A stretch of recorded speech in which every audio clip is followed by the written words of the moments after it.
Buenas noches, buenos días Metrópolis, con ustedes de nuevo.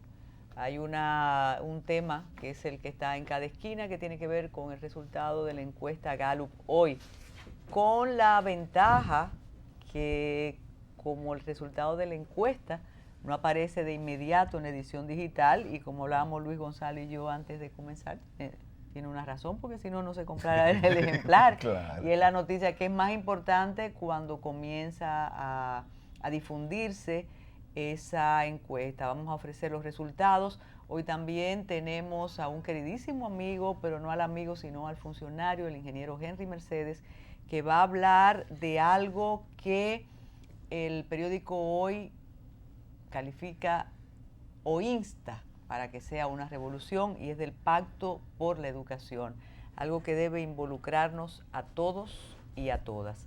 Nos vamos con los resultados de la encuesta. Un 80% dice que Danilo Medina tiene un buen desempeño durante el primer año. Un 86% tiene una buena opinión sobre el presidente. Un 73% tiene confianza en el presidente. Esto se coteja o se pone al lado de un porcentaje que es lo que provoca una discusión interesantísima siempre, y es que los ciudadanos marcan las diferencias entre el presidente Medina y el presidente Fernández. Y eso es interesantísimo para la discusión. Y dice que para el 80% de los ciudadanos, el gobierno de Danilo Medina es muy diferente al de su antecesor, Leonel Fernández. La percepción es la misma en las regiones este, norte, sur y zona metropolitana. Medina y Fernández son dirigentes del Partido de la Liberación Dominicana. El mismo criterio es sostenido por el 84.8% de los hombres y el 75.9% de las mujeres consultados por Gallup hoy. También perciben una diferencia entre el gobierno de Danilo Medina y del presidente Fernández, expresidente Fernández. El 77.8% de los que simpatizan con el Partido Revolucionario Dominicano, el 84.8% de los que se vinculan al PLD y el 75.5% de los que se inclinan por el Partido Reformista Social Cristiano. Fernández gobernó de manera consecutiva del 2004 al 2012. Su primera gestión fue en el 96. En total ha agotado 12 años como presidente de la República. El 86% que tiene la percepción positiva sobre el presidente Fernández, al concluir, dice que la percepción más positiva sobre el mandatario la tienen los ciudadanos que viven en el sur, con un 90.3%. Le siguen los de la zona metropolitana con un 87.1%, los del este con un 86.6% y los del norte con un 82.1%. Cuando hablamos de las encuestas, y aquí hemos tenido durante años ese tema de voces absolutamente especializadas, no solamente de nuestro queridísimo Fran Marino Hernández, que ya no está con nosotros, sino que una de las fundadoras e integrantes de este programa, doña Violeta Yanguela, fue de las pioneras en hacer encuestas. Y cada vez que analizaban las encuestas, nosotros aprendimos y vamos a repetir ahora que las encuestas son una fotografía del momento presente. Así es. Todo puede cambiar, todo se puede transformar, incluso en este momento que estamos hablando.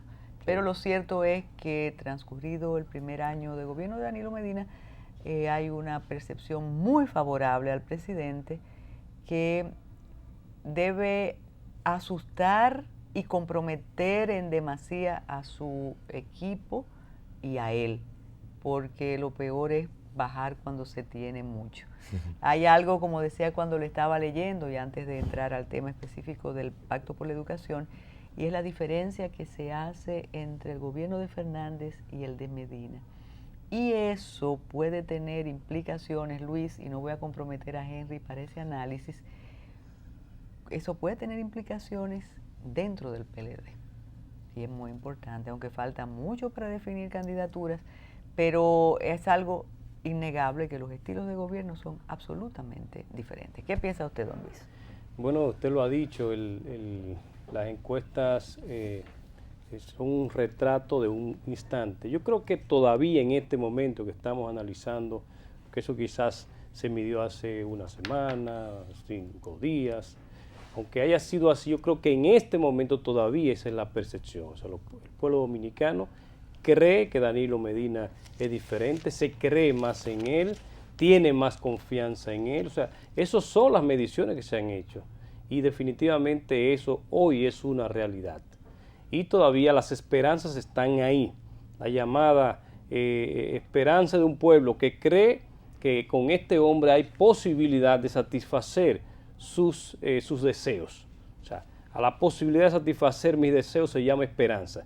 Y con Danilo Medina, aunque apenas se cumple un año, le quedan 3, hay posibilidad de satisfacer esos deseos del pueblo dominicano de cambio, de transformación, y lo han visto en este año en cosas diferentes, en formas diferentes. En el fondo no ha habido cambios fundamentales, es más, si ha habido algunos cambios, y es hasta cierto punto para peor en números, si vemos números, el costo de la vida, el costo de la gasolina, cosas como esas, pero de eso se trata hacer este análisis, que si con todo y eso, con esas comparaciones, el 90% piensa que el presidente, cree en el presidente, dice mucho del cómo hacerlo, de la diferencia que marca con el pasado presidente de Danilo Medina, y dice mucho de que todavía hoy se tienen muchas esperanzas.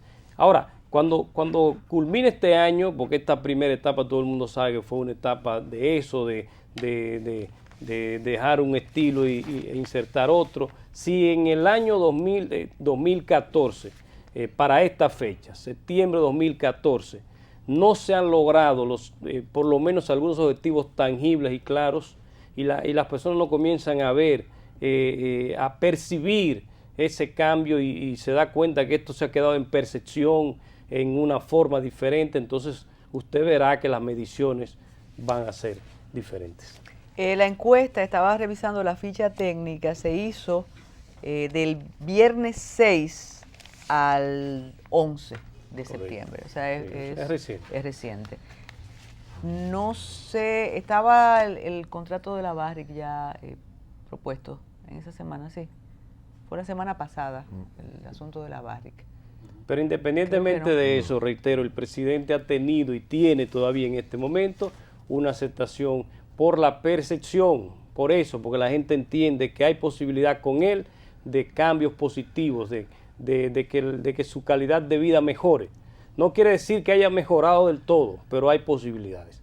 Eso es lo que tiene esos números en el presidente Danilo Medina Sánchez. Si el próximo año vemos esos cambios, o parte de ellos, porque es lo que estuvimos hablando fuera de cámara, porque no es que se va a transformar todo el país en 2 años cuando tenemos el problema de toda la historia. Pero si la gente comienza a percibir ya cambios concretos, usted verá que se van a mantener esos números. Ahora, si no los percibe, eso puede bajar para el año próximo. Y eso comentábamos cuando se habla del pacto por la educación.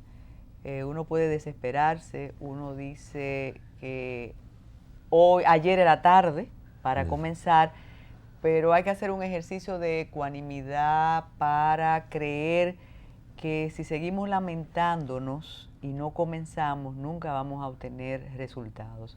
Y de eso se trata este pacto por la educación, que yo creo que necesita la difusión adecuada. Educación es un tema recurrente aquí en Metrópolis. Incluso don Luis en una ocasión, cuando decíamos cómo podemos modificar y transformar la educación sin maestros y maestros, hizo una confesión y habló que sus padres son educadores de toda la vida en Bonao, y por ahí nos fuimos. Pero para que Henry Mercedes nos explique en qué consiste este pacto por educación y la importancia del mismo, vamos a compartir con ustedes uno de los editoriales del periódico Hoy, que dice: las fuerzas representativas de la sociedad han sido convocadas a trabajar para lograr junto con el gobierno un pacto por la educación.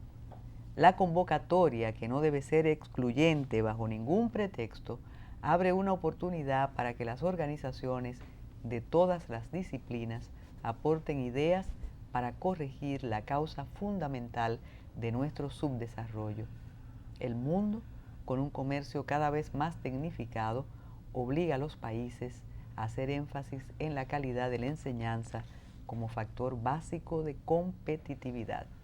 Son numerosos y diversos los estudios que diagnostican que nuestro atraso está asociado a la baja calidad de la enseñanza, que va desde la básica hasta la superior, con serios perjuicios para la formación de nuestros recursos humanos. La Estrategia Nacional de Desarrollo contempla ese pacto y debemos asumir la convocatoria como la mejor oportunidad para lograr una auténtica revolución del conocimiento. Hagamos esa revolución. ¿De qué se trata esta revolución? Henry Mercedes, bienvenido a tu programa. Bueno, sí, gracias. Pues efectivamente, así como lo plantea el editorial, mira, el tema educativo es un tema que dicen, bueno, pero se han hecho tantos planes, tanta convocatoria, tanto y parecería como que no se han solucionado los problemas. Y la verdad es que sí se han solucionado. Hay problemas que si anotamos, si nos ponemos a ver, por ejemplo, qué pasaba en los 90, qué pasa ahora, y ha habido transformaciones, quizás no todas las que uno quiere, pero sí ha habido. O sea, no es que todos esos planes decenales, esos encuentros, todos esos debates no han sido fructíferos, han tenido su fruto. Por ejemplo, ahora mismo nosotros tenemos un nivel de cobertura en la educación básica que una cobertura, o sea, prácticamente universal, y cosas como esa. Ahora, ¿de qué estamos hablando ahora? Estamos hablando de otro nivel, vamos a pasar a otro nivel, vamos a hablar de inclusión y vamos a hablar de calidad. Entonces, esos dos temas son lo que nosotros tenemos que ver cómo se van a enfrentar. Y eso es lo que esos son los dos primeros términos con los que arranca la propuesta del gobierno: inclusión y calidad. Cuando yo necesito dar calidad, la misma calidad de la educación a todos los dominicanos y dominicanas, desde el nivel inicial, el nivel básico, el nivel medio, el nivel superior. O sea, que todo el mundo tenga esa posibilidad de estar incluido en el sistema, pero en un sistema de calidad. Porque ahora mismo podemos tener un sistema que tenga una buena cobertura, pero no tiene la calidad. Yo, por ejemplo, una vez daba clase en un colegio privado. Y yo siempre contaba de que yo salía de ese colegio de Arroyo Hondo y era asesor por INTEC de una escuela pública. Y yo me movía en un espacio de 15 minutos desde Arroyo Hondo a Manganagua. Dos mundos, y ¿verdad? Eran dos mundos. Y estamos hablando de 15 minutos. Yo me movía en 15 minutos y era otra cosa. La calidad. O sea, entonces, eso de la calidad. Entonces, cuando se habla, por ejemplo, de jornada extendida, no es solamente, hay un factor importantísimo también que tiene que ver con la protección, porque yo voy a tener un espacio protegido, con alimentación, con todo, a ese niño o a esa niña. Pero además voy a tener un profesor, una profesora que va a estar 8 horas dedicado a ese grupo, que no va a estar también con esta movilidad y con todas estas cosas. O sea que ahí la calidad se trabaja. Entonces, tenemos que hacer una pausa. Tú sabes, Henry, que cuando escuchamos a técnicos como tú hablar con ese entusiasmo, y me imagino que a Luis le pasa lo mismo, debe tener 5 preguntas por segundo, yo 16 por segundo, porque tú me estás hablando de inclusión, de calidad, y yo te pregunto, ¿cómo lo logramos? ¿Quién va a permitir la inclusión y la calidad? ¿Y a quién se va a incluir? ¿Quién ha estado excluido hasta ahora? Y la calidad. Entonces creo que quizás esos sean los vectores del pacto por la educación, porque sin pacto eso no se puede lograr. Pero hacemos una pausa y regresamos con el pacto por la educación.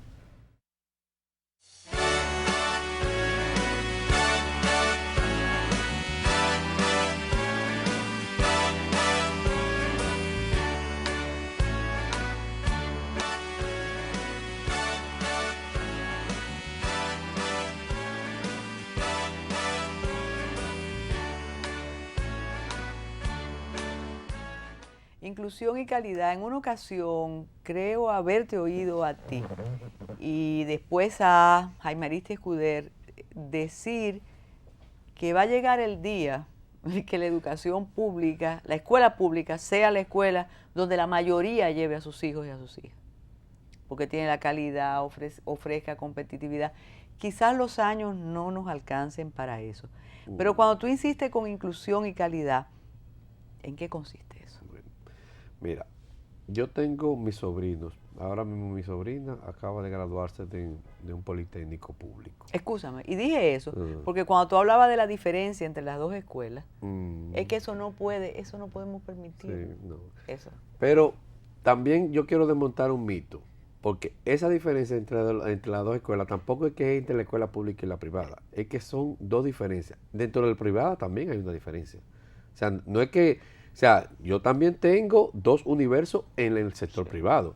O sea, el sector Delta privado... Eusebio lo ha dicho aquí, sí, como o sea, presidenta de la Asociación de Colegios Privados. Hay una cantidad de colegios privados Deficientes que absolutamente. no tienen nada, o sea, que están muy por debajo de la calidad. O sea, que también, o sea, que no es... Y en el sector público también, tú te encuentras desde un Politécnico Loyola hasta cualquier escuelita. O sea, que también es un sector público. O No, sea, Henry, también el concepto de qué es un colegio y qué es la escuela pública. A veces creemos que los colegios privados solo son los colegios que se pagan aquí en dólares, los colegios sí. bilingües. No, No, colegio privado es el que tiene la señora en el Simón Bolívar. claro, o en los Alcarrizos, o en Mendoza. Exactamente. Que son, O en Manganagua. Como en Mendoza tenemos más del el 55% de los colegios, de los centros educativos en Mendoza, de ese distrito de Mendoza, son colegios no autorizados. ¿Qué quiere decir no autorizado? Que no reúnen las condiciones que exige el ministerio. Entonces viene parte de la desmitificación que tú Sí. quieres hacer. Pero vamos a incluir y a tener calidad. Ok. Cuéntanos eso. Entonces, la apuesta fundamental que se está haciendo ahora es eso. O sea, la jornada extendida como un espacio de elevar la calidad y todo el plan de construir 28,000 aulas en estos 4 años es la garantía de que todos van a tener ese espacio para la inclusión. Entonces, eso va acompañado con una revisión que se está haciendo de todo el currículum, porque el currículum que ha sido nuestro currículum por mucho tiempo, pues es un currículum que tiene que actualizarse con todo el tema de las nuevas tecnologías y sobre todo lo más importante que se está haciendo en todo este proceso de revisión curricular es el enfoque por competencia. O sea, nosotros tenemos que tener un egresado de nuestras escuelas que tenga competencia para la vida. O sea, que no sea simplemente un repetidor de un conocimiento o uno que pasa una prueba, sino que tenga realmente que adquiera una competencia. Y entonces todos esos temas están plasmados en el pacto. En el pacto ¿A quién se le ocurre el pacto? El pacto es parte de todo lo que se elaboró en el programa de gobierno, es parte también de lo que tiene que ver con el 4% y de la Organización por una Educación Digna. ¿De dónde sale el pacto? Porque de repente vemos en los periódicos, en las redes, el pacto, pero queremos saber el origen del pacto. Sí, el pacto es un mandato legal. Es un mandato que está contenido en la ley que establece la Estrategia Nacional de Desarrollo. La Estrategia Nacional de Desarrollo establece 3 pactos: el pacto eléctrico, el pacto educativo y el pacto fiscal. Entonces son tres pactos que tienen que consensuarse con toda la sociedad. Porque no es simplemente decir qué se va a hacer, porque a lo mejor todos estamos de acuerdo que se va a hacer. Hay que respetar el horario escolar, eso lo sabe todo el mundo. Pero ¿cómo vamos a respetar el horario escolar? Por ponerte un tema. O sea, ¿qué responsabilidad va a tener el maestro, el alumno, el gobierno, el profesor, el padre, la madre, el comunitario? ¿Qué responsabilidad? O sea, qué yo voy a hacer yo? No qué va a hacer el otro, no, qué voy a hacer yo para que se respete ese tema. Porque estamos de acuerdo que hay que respetar el horario. Estamos de acuerdo con que hay que elevar la calidad de la educación. Estamos de acuerdo con que hay que formar mejor a los maestros. Estamos de acuerdo con que hay que dignificar la labor docente. Estamos de acuerdo con que hay que evaluar a todo el sistema. Estamos de acuerdo con que hay que modernizar todo el sistema educativo dominicano. Estamos de acuerdo con todo eso. Ahora, ¿qué yo voy a hacer para cómo yo me voy a comprometer a que eso realmente se haga? Y ese es el tema fundamental del pacto. He escuchado a todas las personas ligadas a la transformación o al intento de transformación de educación pública nacional hablar de la cooperación y del involucramiento de las asociaciones de padres y madres. Te citaba a Adelta Eusebio porque estuvo en días pasados aquí hablando de otra realidad de los colegios privados y subrayando la importancia de la asociación de padres y madres para lo bueno y para lo malo. Incluso para el no cumplimiento de pago que ocurre en muchos colegios, cómo ayudan las asociaciones de padres y demás. Pero a veces pensamos con prejuicios que cómo pueden funcionar asociaciones de padres y de madres en las zonas rurales, en las zonas suburbanas. Como padres y madres chiriperos que salen desde las 5 de la mañana a trabajar, que la escuela sirve para que se compensen las carencias de la casa, de la familia. ¿Cómo se va a coordinar esa ayuda, esa cooperación de padres, madres y escuela? Mira, pasa igual en todos los sectores. Tú tienes 100 familias en una escuela, sea pública o sea privada, y de esas 100 van a haber 10 o 15 que son los que tienen ese liderazgo y que montan eso. O sea, eso está claro. Ahora,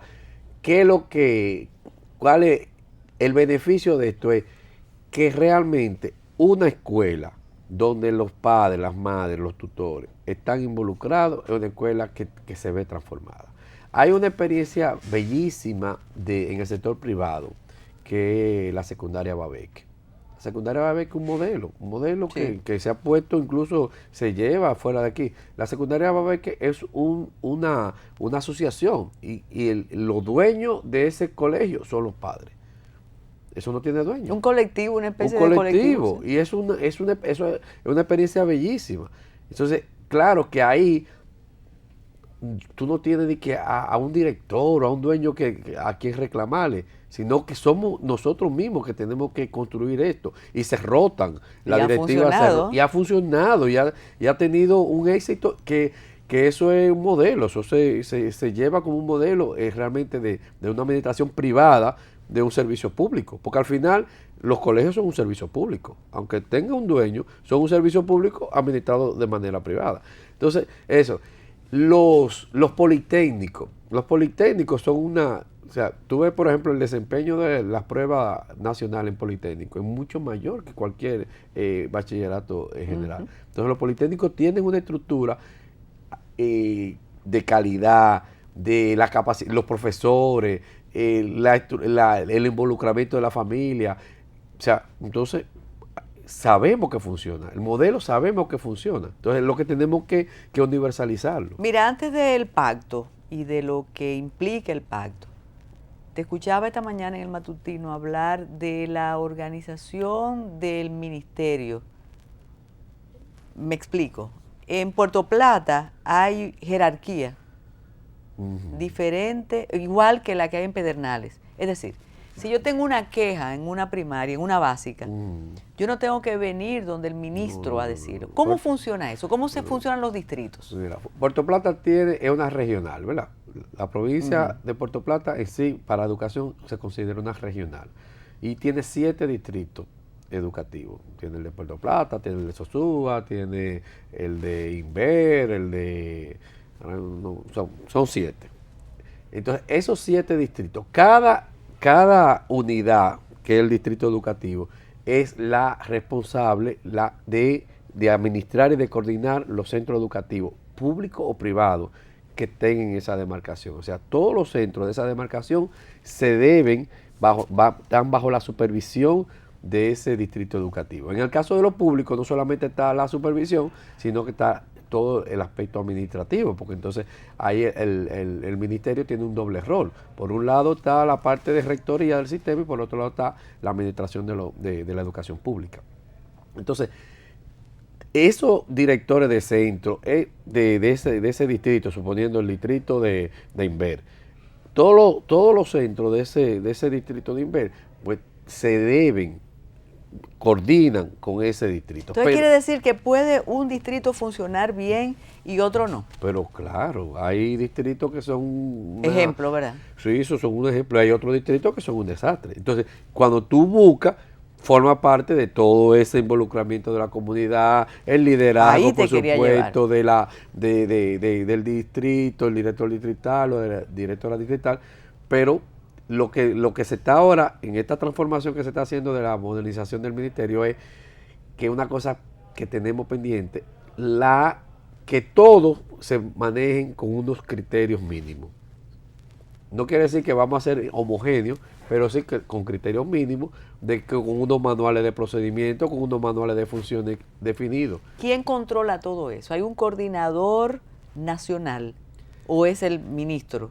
No. ¿O hay una...? Entonces, cada distrito de estos, están agrupados por regionales. Son 18 regionales que hay en el país. Entonces, esa regional entonces tiene una función que establece en la ley, que ya de seguimiento, de auditoría, de evaluación a esos distritos. Entonces, esa organización o las personas que forman parte de esa organización tienen que estar al tanto de lo que se decida y de lo que contenga el Pacto por la Educación. Totalmente. O sea, eso no se hace aparte de lo que están en las escuelas diariamente, ¿verdad? No. Todo esto forma parte de eso. O sea, todos esos integrantes, primero hay lo que son los empleados del ministerio, que son el director del distrito, los directores de centro, los directores...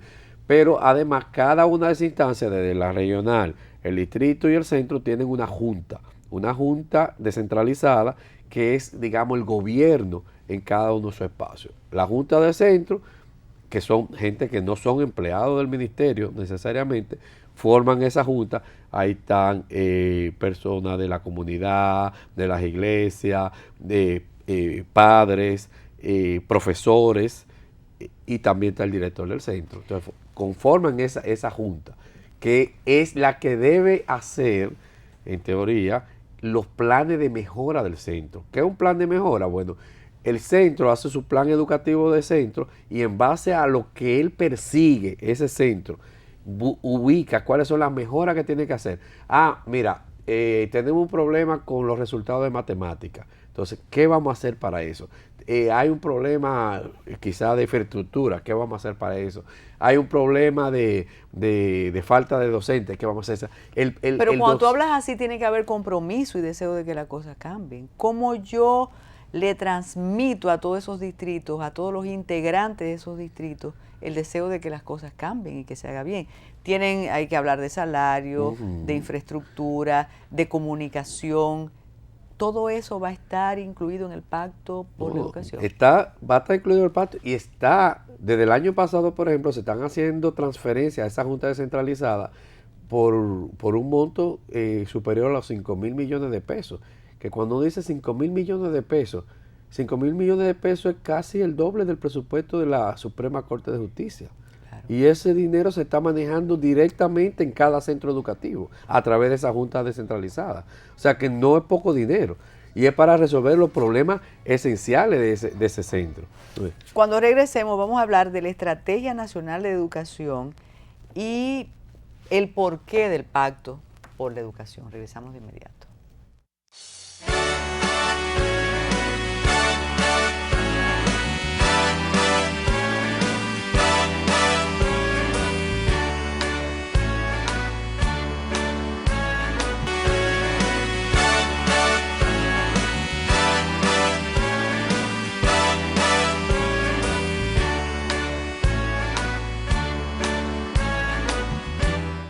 Nosotros nos dedicamos más a lo que es la elaboración de vasijas.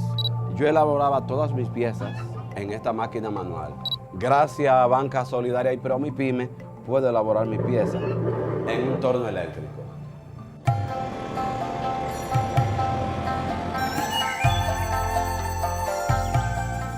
Mi nombre es Ernesto Porfirio de Rosario, mejor conocido como Yeyeo. Tengo en el oficio de la artesanía en barro aproximadamente unos 28 o 29 años. Nosotros nos dedicamos más a lo que es la elaboración de vasijas, piezas decorativas y utilitarias, como son tarros, floreros, platos de pared, las tinajas típicas que usaban nuestros antecesores para el agua, así como también las decoraciones de rosas, orquídeas.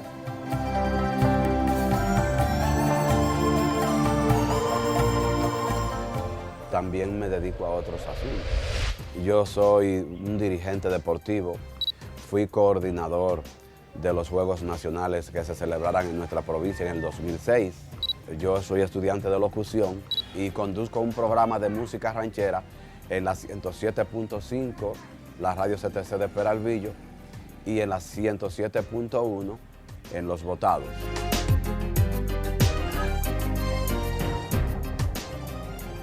Antes, yo elaboraba todas mis piezas en esta máquina manual, el típico torno de pie.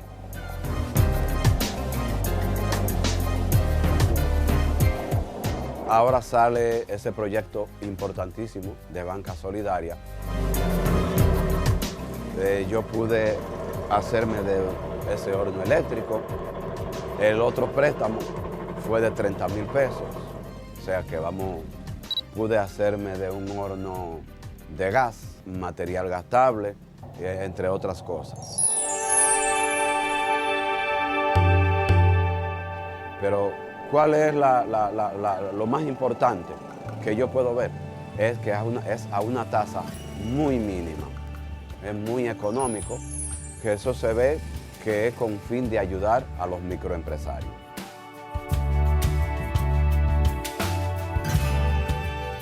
Yo pretendo tener en el futuro, ojalá que no sea muy lejos, una gran empresa y que pueda aportarle al país para colaborar con lo que es el desempleo, que nosotros los pobres necesitamos un empujoncito.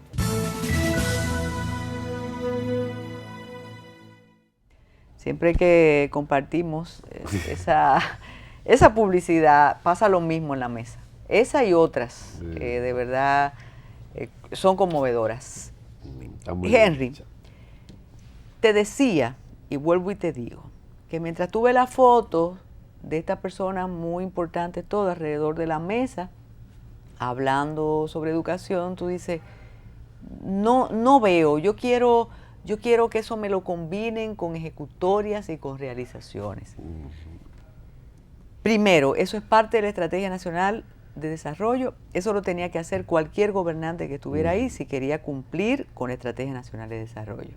Claro. ¿Cuál es la responsabilidad de ese grupo, del Consejo Económico y Social, para la realización y el cumplimiento de ese pacto? Es decir, ¿hay una responsabilidad para que se cumpla el mismo? Bueno, lo que se está convocando, o sea, el decreto que emite el presidente, él convoca a este Consejo Económico y Social que existe y además lo amplía, porque no solamente son los miembros del Consejo, sino lo amplía a más de 90 organizaciones, instituciones y personas que se integren a ese Consejo.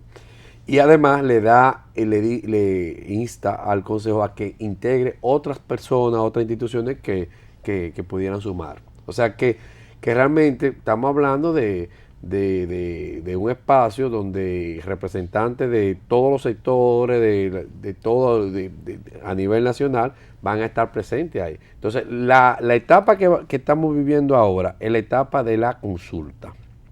Una consulta con un documento que ya el gobierno ha difundido, que se puede descargar en el portal que está saliendo en pantalla, que es pactoeducativo.do, y ahí se ve el documento, se ve la propuesta de esos 17 puntos que está, donde el gobierno lo está poniendo como punto de partida para la generación de la discusión. Entonces, esa consulta se puede hacer en este momento directamente registrándose en el portal del pacto. Pero a partir de la semana que viene, durante el sábado 28 y el sábado 5 de octubre, se van a hacer encuentros regionales en todo el país. Ahí vamos a las regiones, porque reitero, Sí. mientras tuve la reunión en Palacio, No. por eso te preguntaba de la organización de los distritos, ¿cómo va a afectar No. de manera Ahí, positiva ahí, al entonces, país entero? Ahí, por ejemplo, va a llegar las 10 regiones de planificación del país. Ahí van a estar. Se van a reunir por ejemplo, en San Cristóbal. Y en San Cristóbal van a venir la gente de Azua, la gente de San Cristóbal, la gente de Ocoa, la gente de Peravia.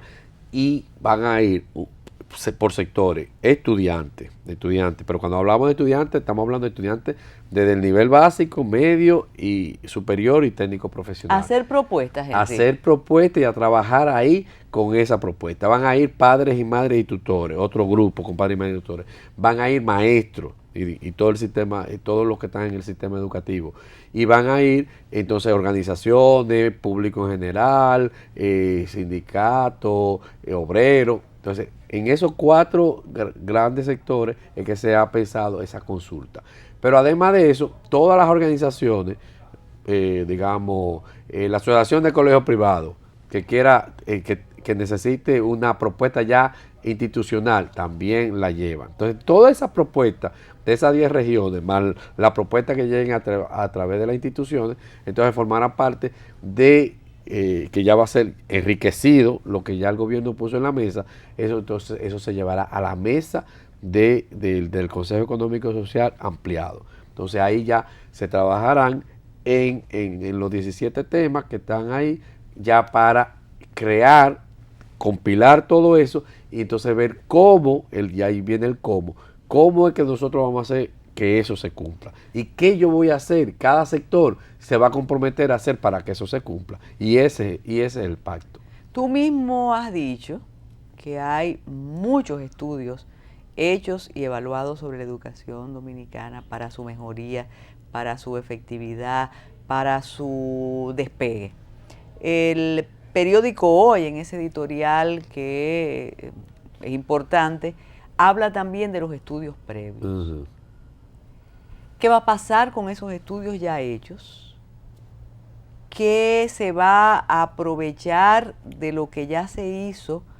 Y si algunos de esos estudios han servido para el diagnóstico de la educación nuestra ahora mismo. Mira, desde el año pasado se está trabajando con lo que se llama la Iniciativa Dominicana de una Educación de Calidad.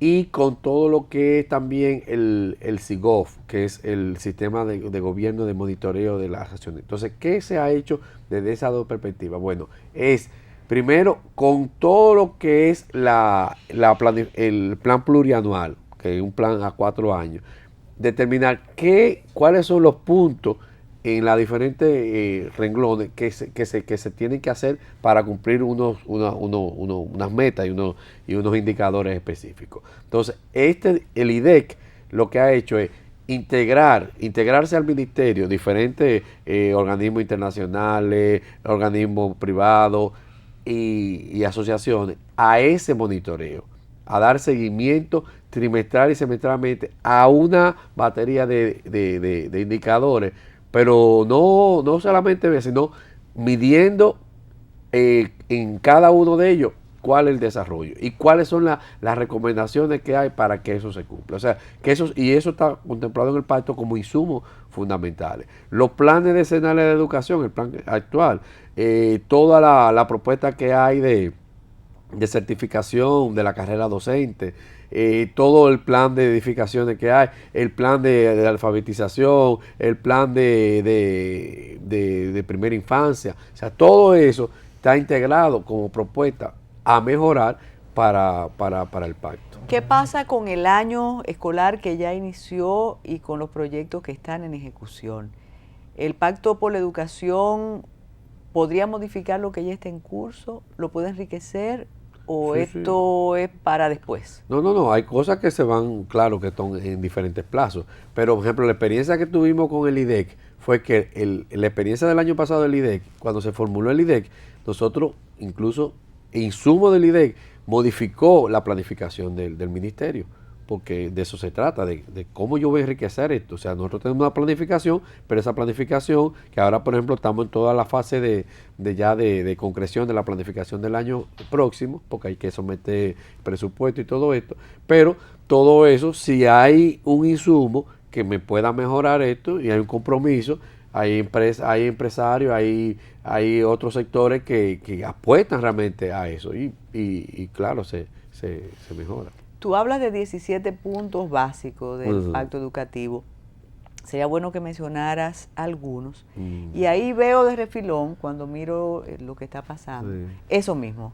Veo flautas en la escuela pública. El proyecto venezolano es un proyecto que motiva a cualquier escuela de cualquier parte del mundo, incluso Hugo Chávez lo mantuvo. Y de ahí salió un director famoso. Bueno, sabemos esa historia. ¿Existe en la escuela pública nuestra la música o ya eso está...? No, eso se está retomando. Precisamente uno de los temas de jornada extendida es que la jornada extendida te da talleres fuera de lo que es curricular. Hay talleres, sobre todo en el área de arte y en el área de deporte. Talleres que son complementarios y además que tienen la particularidad de que son talleres que yo no tengo que cumplir con un currículum, sino que ya es más vocacional. O sea, si yo lo que quiero es tocar un instrumento, pues eso. Si yo lo que quiero es teatro, pues teatro. Si yo lo que quiero es danza, pues danza. Igual que el deporte. O sea, que es más vocacional y se están creando esos espacios. Tú tienes una ventaja que además de ser técnico, tú eres artista.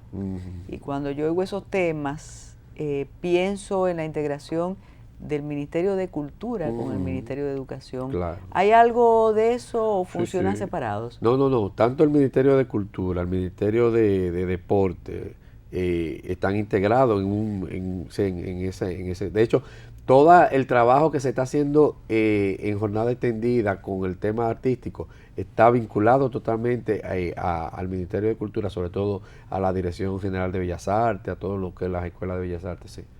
Vamos al aspecto más importante, más delicado, porque quizás tú no puedes hablar por boca de los integrantes de la ADP.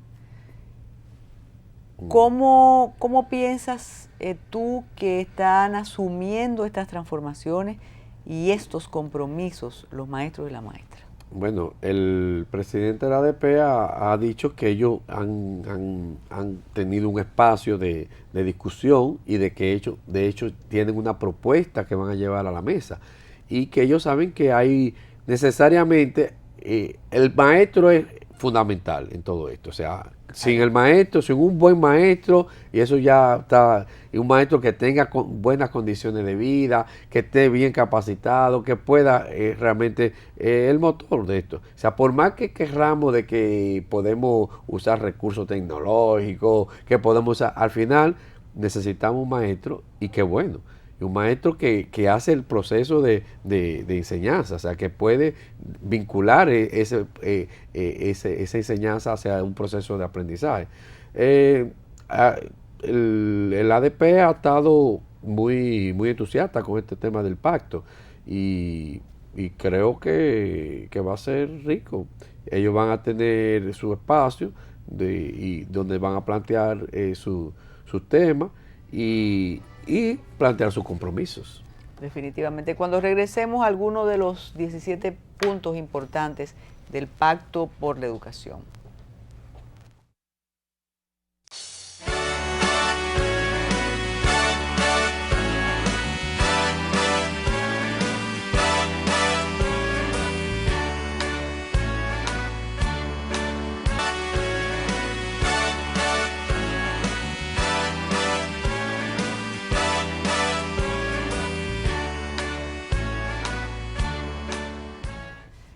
Inclusión y calidad es el sueño para hacer la transformación de la educación dominicana. Los 17 puntos. Bueno, se han dividido en 3 áreas, ¿verdad? En la preuniversitaria, en la superior y en la formación técnico profesional.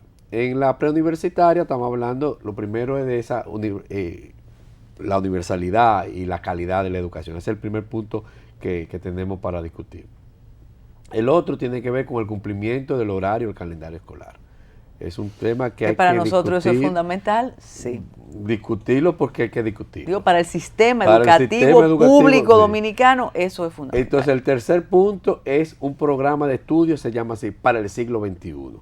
Ahí estamos hablando de la renovación del currículum, incluso se está hablando de cambiar la estructura de los niveles, o sea, volver a un sistema de primaria, secundaria, o sea, todo eso se está manejando. ¿Por qué? Porque eso tendría una ventaja en que... Hay ciclos que son más racionales, más ¿verdad? racionales. Incluso la UNESCO tiene lo que se llama el CINE, la clasificación de la educación, que va más y más en ciclo de 6 años, y no como lo tenemos nosotros, que tenemos ciclo de 4 años, ciclo de 8 años, o sea que se persigue eso, o sea, es más evolutivo. El otro tema tiene que ver con todo lo que la formación docente. La formación, pero de una carrera docente, o sea, que el docente esté formado y que esté acreditado, o sea, con evaluación y con calidad. Entonces, es un proceso que ya se inició desde el año pasado. ¿Existe una evaluación del cuerpo docente dominicano en la escuela pública? Hay evaluaciones de desempeño, pero eso no ha sido tan riguroso. Por eso es que se propone el tema de la certificación docente. O sea, yo me certifico como maestro de matemática de secundaria. Entonces, yo tengo esa certificación. Entonces, no es lo mismo que no es lo mismo que me gradúo de maestro. Me certifico, que es diferente. Entonces, yo paso por un proceso de certificación y eso es lo que se está persiguiendo. El otro es la dignificación de la labor docente, todo el tema de las condiciones de vida del maestro, todo eso es un tema, el quinto tema que tenemos ahí. El sexto tema habla del todo el tema de la modernización y la reestructuración del ministerio, lo que hablábamos ahorita. De la estructura ya de la estructura propiamente. Que es el ministerio más grande, el de educación. Sí, estamos hablando de 70,000 maestros, estamos hablando de que se trabaja en todo el país. El otro tema tiene que ver con la evaluación permanente de todos los actores para garantizar resultados. No solamente los estudiantes, porque hasta ahora nos hemos concentrado en evaluar los estudiantes de octavo y de cuarto, ¿verdad? Con las pruebas nacionales. Pero los únicos que tienen consecuencias de eso son los estudiantes. Pero ¿qué consecuencias tiene el maestro? ¿Qué consecuencias tiene el centro? ¿Qué consecuencias tiene el distrito, la regional, el nivel central? Eso hasta ahora solamente tiene consecuencias el estudiante. Entonces, esos son los 7 puntos a nivel de educación inicial, básica y media. Después, en superior, se repite el tema de la accesibilidad de la educación, pero ya desde la perspectiva de educación superior. Todo el tema de prueba de acceso y carrera acreditada, o sea, el tema de la acreditación de la carrera, que una carrera se pueda acreditar y que sea reconocida en el mundo entero. Y eso es con educación superior. En educación superior. Si ya estamos ahora hablando de la educación superior. Una oferta educativa orientada al empleo y a los estándares internacionales, es un reto. Porque las ofertas técnicas, parece mentira, pero si tú hablas tú mencionabas el Politécnico, Loyola, pero hace 20, 30 años la oferta para carreras técnicas era más frecuente. No, ahora hay un sistema.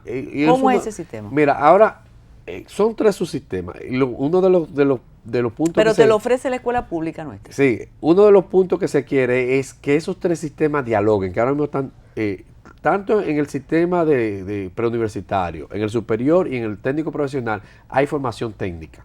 O sea, Infotec tiene una formación, las universidades tienen carrera técnica y el Ministerio de Educación tiene los politécnicos, pero entonces están dispersos. Están cada uno a un lado. Entonces, uno de los puntos que tiene el pacto en el tema de la formación técnico-profesional es que todo eso sea un solo sistema. Y que yo puedo estar en el Loyola hoy y yo me puedo pasar a Infotec y eso, o me puedo pasar a una universidad. Y te convaliden lo que tú has hecho. Porque eso no existe ahora. No, ahora no hay ese diálogo entre los 3 subsistemas. Tú ves, en formación profesional. Eso es uno de los puntos que tiene eso.